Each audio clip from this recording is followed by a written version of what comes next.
So so I wanted a direct contribution. Tell I me. didn't. You gave me a longer answer of what needs to be done. What can we do in our capacity is what I wanted to understand. We being, We as in your capacity as we as individuals, yeah. what can we do? So then to your alma mater, how do we? See, because it's my alma mater, whatever they ask of me, I'm ready to do. All right. Ask And him that's 100 how. placements. No, I don't think they'll ask me 100 placements, and I know that. Because the kind of holistic. I'll ask him for internships. Yeah. I'll be very honest. No, That's he'll all ask I'll me for a him. lot more. And see, I can commit to all of that. And that's how it has happened, even in case of my B school. Whenever there is an ask coming in, that students during their break come meet me, both in office. There is a program for that. Both me and my wife are from the same B school, from the same class. They come home and catch up with us. That happens. We go to the campus very frequently and have interactions, both in a professional capacity, that a leader of this, or even more a grounded, I would say, alumni coming to meet students and telling how to sort of get through the journey with more fun.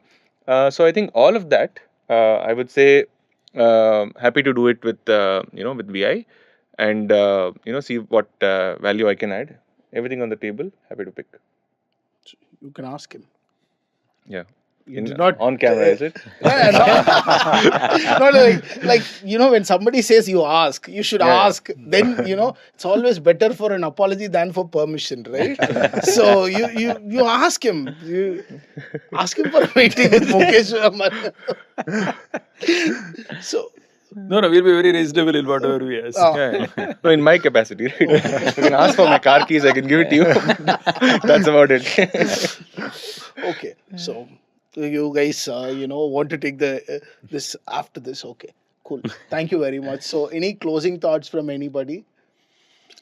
Let me go first. I think for me, as an alumni, it's been a decade and a half now. I my first, I would say, step outside of home was Pune. Where I would say, like you also said, you kind of form yourself. When you come outside home, that it was that experience for me. And I think.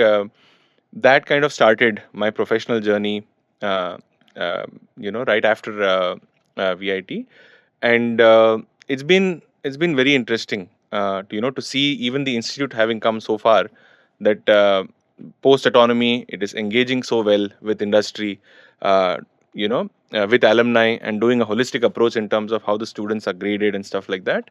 I think I'm very happy to have come here today. When VIT of all places came back knocking and asked me to come. It's great. I hope it's the start of something interesting, and I get opportunities to keep giving back. Yeah. Kartik. Yeah. No, I think fundamentally, first of all, thanks for having me. I think it's great to be here. But I think the discussion was very enriching, because typically, and I think it's great. The initiative itself of Titan Talks is great, because I think it's very important to have a bridge between people who are working in the industry and people from the academia, and more importantly, because obsolescence of what we are doing is increasing more and more. Like whatever skills and knowledge that we are collecting are becoming obsolete faster and faster. It is that much more important to be connected to what's happening in the industry, right? Because whatever you read in the textbook may be archaic by the time you pass out, right? And that's the truth. And hence, how do you build so many bridges wherein you are up to date with what the industry is thinking, what are the problems that they are solving? For example, what is 50Fin's biggest biggest challenges? Understanding all of that is something that this forum creates, and obviously the academia as well as the students get an opportunity to kind of consume that. So I think this platform or this bridge is something that's great, and looking forward to contribute more towards it. Yeah. Abhishek. First of all, thank you. Thanks a lot for having me here. And I would say that this is a very interesting initiative. One thing which I realized that later on when we were in between the conversation is that each one of us here is from a different field all put together. But at the end of the day, we know that the purpose is one, where we make sure that we give back to the society. At the same time, we learn a lot from the educational field.